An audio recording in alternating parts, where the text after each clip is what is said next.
So, today we're going to talk about how my morning routine helps me and how potentially a morning routine could help you. Again, I'm not a mental health professional. I'm just sharing things that have helped me as I've struggled with PTSD, ADD, anxiety, and all the things that come along with being a veteran or somebody who's just been through similar experiences. Generally, I try to make sure the first few hours of my day are pretty much identical. This is by design. I wake up at 5 a.m. every day. Unfortunately, I'd be waking up at anywhere from 3:30 to 5, even if that wasn't part of my routine. It's just kind of something that's happened ever since my time in the active duty. But rather than kind of fight it, I've just decided to do my best to kind of work with it. I know other veterans and other people have had a different experience. Me personally, I hit a certain time, I get up. That's it. I'm done with it. I don't go back to sleep. I have a hard time falling back to sleep once I'm awake. Whether I like it or not, coffee is the first thing I do when I wake up. I know that chronic coffee, caffeine, stimulant, that type of uh, supplement or use isn't really good for people who suffer from ADD. But I'm currently working on really controlling and lowering my alcohol intake so that that's a bridge to burn when I get to it. We're not going to focus on cutting everything out. I feel like my brain would probably not enjoy that, and I would really struggle if I can just focus on one thing at a time. We can make progress slowly. I do allot myself 30 minutes to do two of the three S's. The three S's being shit, shower, and shave, as well as drink my coffee.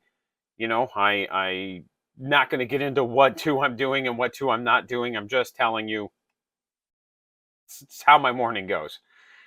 From there, I do my workouts. I've developed a workout plan that really fits me and my schedule, and I've just started kind of really implementing it. If you're interested in what it is I'm doing, let me know in the comments. I did personal training for about 5 years of my life, so I do know a bit about structuring workouts and how to exercise. I'm not sport specific, I'm general fitness. So, again, if you need advice, I'll gladly help, but I'm not going to be able to help you get better at baseball or basketball. Like that's not where my area of knowledge is. It's just in general fitness and mobility. After I exercise, during the school year, I make sure the kids are up at 6:30. We get them ready. I take a shower. I make them breakfast. After which, I take them to school. So from 5 a.m. to 8 a.m., my days are all pretty much the same. And like I said, I'm not a mental health expert. So I can't really tell you why this helps me. And I can't really tell you why it could help you, but I can share with you how it has helped me. Now, I know that doesn't make a lot of sense, but what I'm saying is that I can tell you what it does for me, but I couldn't tell you the science behind it. Like, I'm not pretending to know. The early wake up isn't what's important here. I could wake up at 5, I could wake up at 10, I could wake up at 2 p.m. What is important is the consistency. I get up at the same time every day so that I can create a pattern. The pattern helps my ADD by lowering and minimizing the amount of self-arguing that I do. As I mentioned in a previous video, a good portion of my day is spent trying to figure out what I'm going to do, not because it's an important earth-breaking decision, but because my brain is constantly trying to combat me over what should and shouldn't be done. The conflict I have about drinking coffee daily is way lower when I have patterns than when I don't. When we were on vacation, a lot of that stuff was way worse than when we came back and I could get back into my routines. It also helps me manage the effects of PTSD because these are all things that I can control. I can choose to do this. These are mine. I have that routine, a regular exercise plan, and the exercise really helps me feel anchored and feeling good. So that's how that kind of helps there because, like I said, one of the things that helps me is understanding what I can control and controlling it, and then understanding what I can't control and just learning to not care about it. Not that that's the best way to approach it. It's just how I've approached it. If you tell me the Earth is going to end tomorrow, I'm just going to shrug and say, I guess it's going to end tomorrow because there's nothing I can do to prevent that, right? I'm just going to accept it and move on with what little bit life I'm going to have left. When I was younger, in my 20s, maybe even like early 30s, I knew I needed exercise, not just to be healthy, but on this intrinsic level that I needed it. It gave me a lot, it gave me an outlet for a lot of the anger issues that I had had, and it really kept me from being more self-destructive than I was at the time. Your routine doesn't have to involve exercise or coffee or anything like that. The goal is to just make sure it is a positive experience. Starting your day with a routine that you enjoy, it'll really help set your mood for the day. I enjoy working out. I go hiking in the woods. There's a really cool nature trail park not too far from my house. We've been hiking there quite a bit, and man, puts me in a really good mood.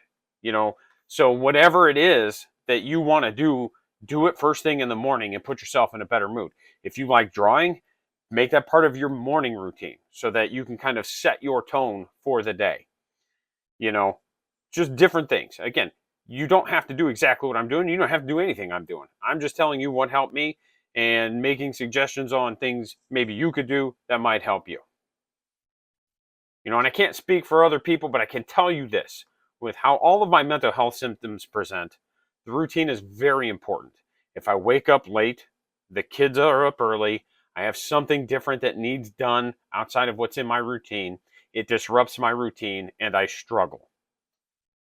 I find it extremely difficult to get back into a groove, and a lot of menial tasks become a lot more difficult. So something, it's just something about how my brain is wired, and it really wants routine. And if I don't have routine, it just kind of breaks my brain. And it's why, like with drinking, if I drink more than I should, or if I have more drinks than I should, like, it'll disrupt me for multiple days, because obviously the day that I'm drinking is disrupted, probably the next day is disrupted as I don't feel the best, right? So it's one of those where that's why it's so important to me for me to be like, okay, we're not going to have alcohol, we're not going to do this, we're going to figure out how to limit everything, we're going to kind of get back to my grooves, getting back into my routines. So I wanted to share this information about my routine and how it's helped me, because ultimately my goal is to manage all of my symptoms with little or no drugs. I don't smoke, I don't take prescription medication. I want to be able to live my life without feeling like I'm a slave to some sort of medicine. And again, I'm no way putting anybody down who takes medicine. If you need that in order for you to function in your day to day life, then, bro, go function in your day to day life. I am not judging you. I may end up at that point myself. I'm just saying, when it pertains to my life, I want to try to do it this way first and then explore other options. So as we progress, I'm going to be sharing updates with everybody. I appreciate you all watching and sharing this journey with me. I will talk to you next time.